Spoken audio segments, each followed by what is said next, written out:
So I'm here welcoming people to the event today, and I'm here because at Health Education England we believe this is a really vital challenge that needs to be faced over the next few years to address the physical health challenges and disadvantages faced by people with serious mental health conditions, including psychosis. People with psychosis are hugely disadvantaged in terms of physical health. In fact, on average, people will die 20 to 25 years younger if they have psychosis compared to the rest of the population, and most of the cause of that is down to physical health disadvantage. The challenge for us is how do we integrate mental and physical health services which have been treated as very separate streams of activity so that people are treated as a whole person rather than either a mind or a body separately.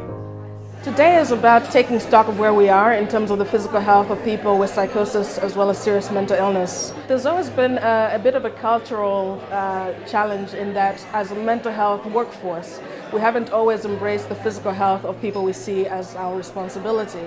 But what we do know is that we can't treat the mind and ignore the body.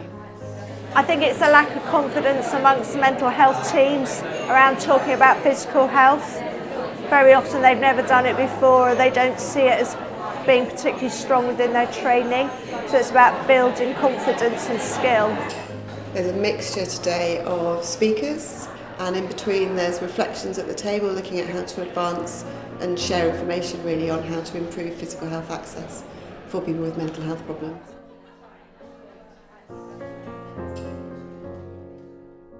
I don't think you should be involved in services if you don't think that people who use services should have a say in how those services are run. And if you care about the services in which you work, it's important to care about the recipients of those services and in what they want. Of you to ask me to come and talk as a service user, because I've got lots of experience of trying to access physical health services with a mental health problem. And having difficulties. Helen was a great example of every point of planning today she's been involved in.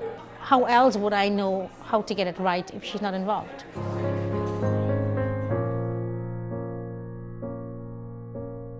What seems to me to be really simple things of people picking up the phone and talking to each other can have huge consequences for human beings. Being patient-centred actually means having conversations, seeing people as whole people, rather than saying, I'm a mental health clinician, I only deal with mental health. Physical health clinicians can deal with physical health, and actually all they have to do is see that it's a whole person, and actually physical and mental health go together. I spent years being told that physical symptoms I was having were all in my head.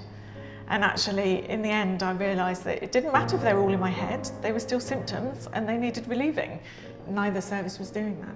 The impact of that on my life was enormous. And the consequence in the end was that, in fact, I did have a physical health problem. I had a brain tumour that nobody had diagnosed. And in the end was diagnosed by an ear, nose and throat consultant, not the psychiatrist or the neurologist, but by somebody else completely. And I was suicidal. So, they had both missed everything.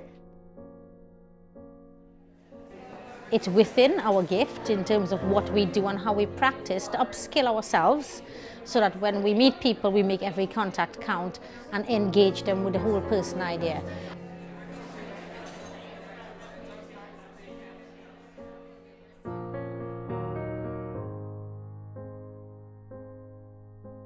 I'm a project manager working across Kent, Surrey and Sussex, helping to implement Making Every Contact Count, which is a behaviour change programme. So what we're trying to do is get people to change their behaviour, and you can only do that, to make it effective, you can only do that when you get enough people delivering the messages and enough people changing their behaviour to have an impact on long-term conditions. We've managed to roll out a training programme, so we're training up to 300 frontline personnel from across a range of organisations, healthcare, local authorities, social care. And those frontline staff will be trained in delivering very brief or brief interventions. So those interventions will support behaviour change around smoking, unhealthy eating, not getting enough exercise, drinking too much, that sort of stuff. Psychiatrists can't any longer think just about mental health and leave physical health to someone else. People aren't divided into their brain and their body. We're all one person, and your mental health affects your physical health and vice versa. Over the years, we've seen a significant rise in the level of avoidable ill health. So this is ill health associated with behaviour and lifestyle factors. And that's our business, because we are accountable and responsible for helping them recover. And recovery isn't just one part of them, the mental health part of them, but it's the physical health, the whole person. Often we're the only people that a patient will see. So a mental health patient might never go to their GP, they might never engage with physical health services. So if we're actually their first port of call, or we're trained across all of the specialities, so hopefully we can recognise if there is an issue and encourage people to seek help where they might need it. So I guess I'm here as a psychologist, as a clinical lead, and I guess also as somebody concerned about the issue of physical health for people with severe and enduring mental health issues. It's an opportunity to learn more about physical health, and that's very relevant for our team, and it's an area that I'm really interested in, so I wanted to come today. I was hoping today to share my experiences about working with people that they want to change, or that actually they don't want to change, but they feel that there's a problem or something that they feel a bit stuck. What I found is that actually to help people, it is very important to put ourselves into the person's shoes, because it's the only way that we can truly understand the person as a whole, and also other factors of their lives, kind of socially and psychosocial problems or economical problems. My main point was that there were several areas like smoking and weight where it's not too difficult to intervene. The evidence is really good, so that's what we should do.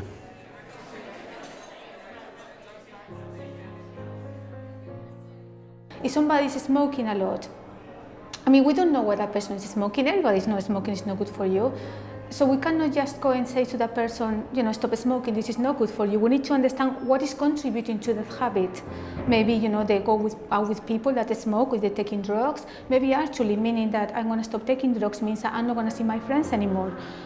So to help people to make helpful changes and healthy changes, we need to understand all areas of their lives, and not just the actual behaviour that we think is unhelpful. Well, we can come here and we can educate ourselves first of all. We can learn effective strategies. We need to develop links with primary care, acute trusts, wellbeing services, other people that can help us improve in the third sector, people's fitness and wellbeing.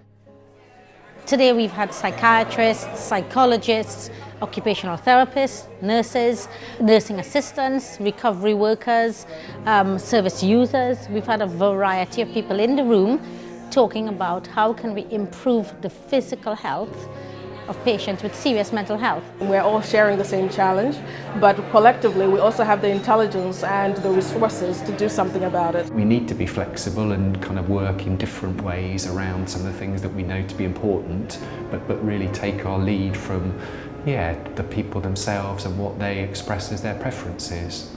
The journey for me from there to here has been enormous. Initially, 5 or 6 years of being very, very, very unwell.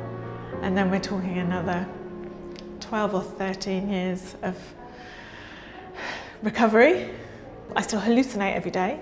I hear voices, but they don't impact on my life. I manage my life very well without medication.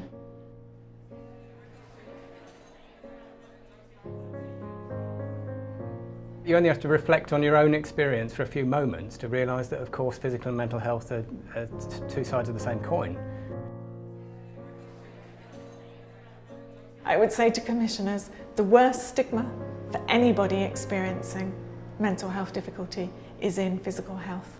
I'm an articulate, educated, middle-class, white female, and I get treated appallingly in regular NHS services. As soon as they read those notes and understand that I have a mental health problem, the whole attitude changes.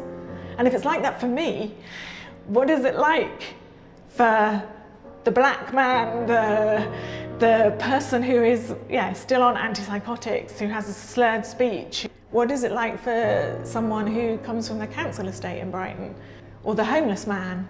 Or, you know, it must be just god awful.